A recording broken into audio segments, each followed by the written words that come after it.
Thank you so much, Denise. It's nice to be here. And I don't know about you guys, but every single time that I get naked and stand in front of the mirror and look at myself from head to toe and really think about how my body functions, I think, wow, this is just absolute perfection. Said no woman ever. Seriously, I don't know a woman yet that I've ever met that just doesn't have some sort of issue with their body. It's just this body shame, and it's a common thread around just across the board with all the women that I know. It's crazy. And somehow we suppress it. We figured out, right, how to use the appropriate angle with our selfies. And now we've got filters. And frankly, I'm a little bit concerned about our youth. How can they possibly use these filters and see all of this social media and then look in the mirror and feel satisfied with themselves? I really am fearful that that's a little bit of an epidemic, but I'm not going to trail off there. We're going to stay focused.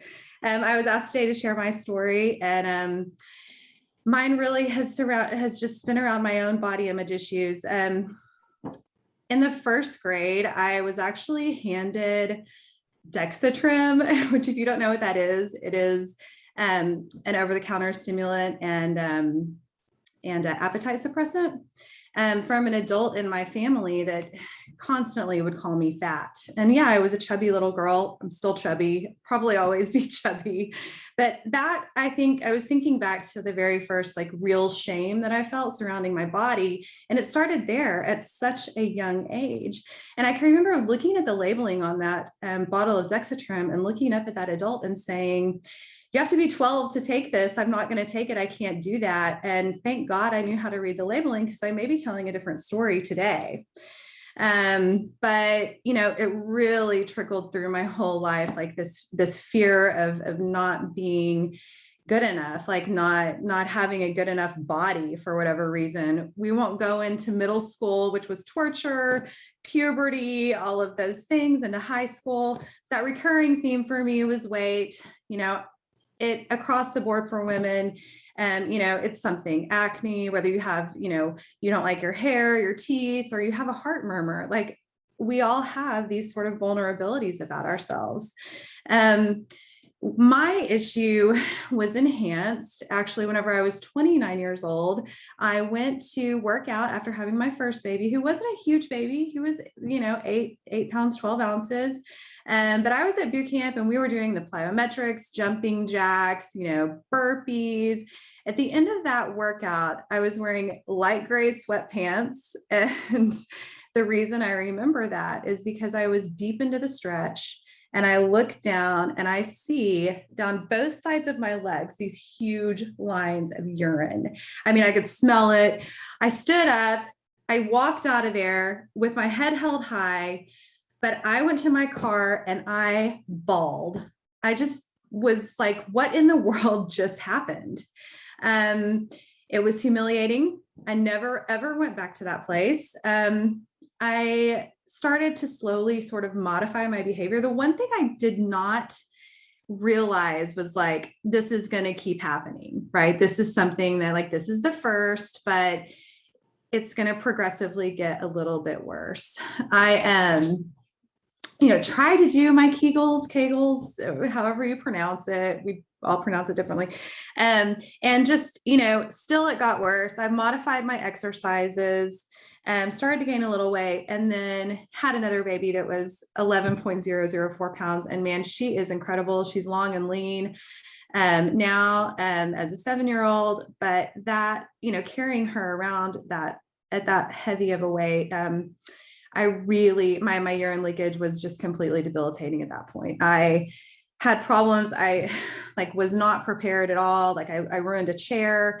It was awful. I stopped going to book club. I stopped going, out with friends. I sort of became this hermit. And just really, really got depressed. I finally called my doctor about it and went to pelvic floor rehabilitation. I did the electronic stimulation devices to try and strengthen my pelvic floor. I did that for a full year and it just did not work for me. And I recognized that there was a huge, huge gap in the marketplace because my only other options at that point were surgery, which at the time were only lasting like 10 years. I mean, I'm in my 30s. So what, whenever I'm in my 40s, I've got to start all over again. It just wasn't an option. Learned about pessaries, but I stayed up on the Mayo Clinic website just trying to understand the anatomy. And I like had this aha moment: a vaginal insert, 100% medical grade silicone, placing pressure right there at the bladder neck, preventing, your leaking.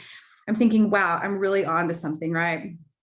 I start searching. I'm like, sure, this is pretty simple. Like, surely there's something else out there.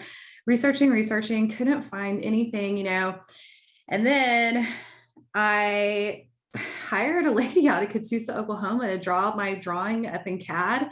And I spent $600 on a prototype, and I used it myself. And I went to kickboxing, and I was like, wow, all right, I figured it out. I need to make some modifications so it's more comfortable, but I am not leaking. Right. But it was not until I learned and was researching that this problem impacts 1 in 3 women that I felt like this crazy conviction around it. Right. Like, I have to help these women. I figured it out for myself. But if any of them have even just an inkling of that shame that I felt associated with this problem, like, I have to do this. And I tell people, like, I fought with God about it, really, because I knew I'm not a doctor. I'm just this mom. I'm going to have to tell my story. I'm going to have to tell everybody that I'm broken. Like, I've had this problem. It's disgusting, but I'm fixing it. Right. So the shame, this vulnerability, it never, ever went away. It still isn't gone, but I after realizing how many women are impacted by it, I talked to a lawyer. I filed a patent. I got an NDA, to have doctors sign, which felt really arrogant and uncomfortable for me to ask physicians to sign this non-disclosure agreement. Like, I'm so brilliant, right?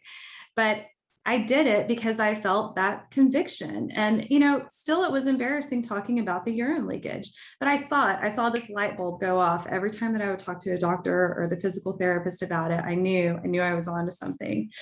But the biggest challenge they told me I was going to have was the FDA. And so I didn't really know what else to do, but just go to the FDA. So I signed up for a free public conference there, and basically just shook every hand in the room. And I've hired some people that I still work with today. And our company has just grown and grown.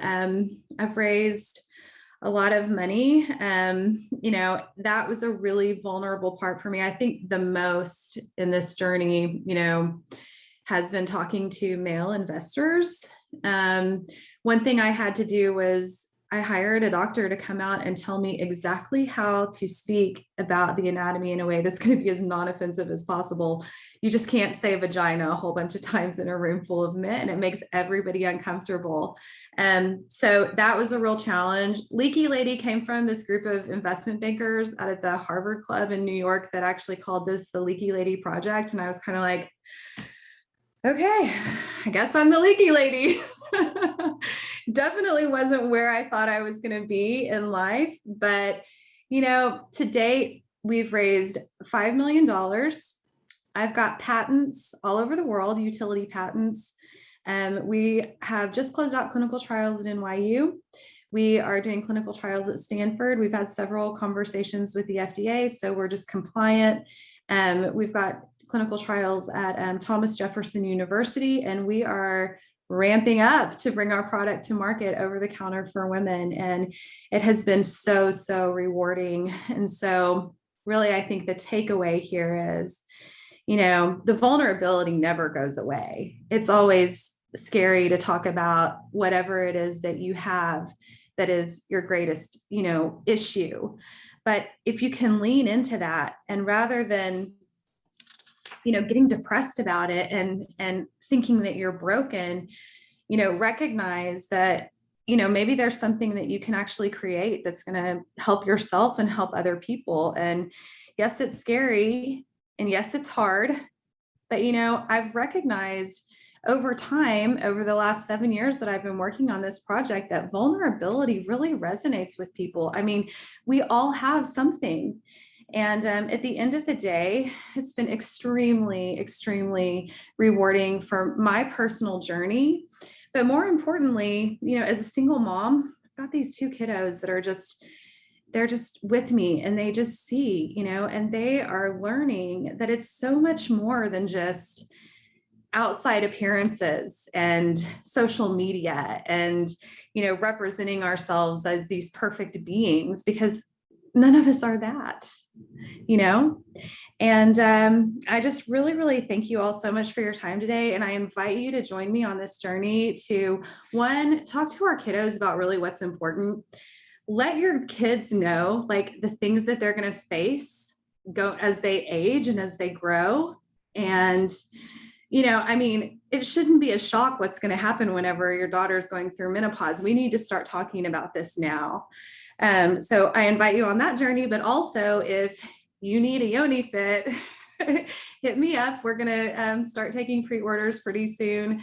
You can follow me on Instagram. I'm Mom Turned CEO. We also have Yoni Fit, and I'm on LinkedIn and Facebook. And if anybody has an idea of a way to solve a problem anywhere in women's health, please contact me, because we're really wanting to build out a platform of products for women across the board that solve taboo issues. So thank you all so much for your time today.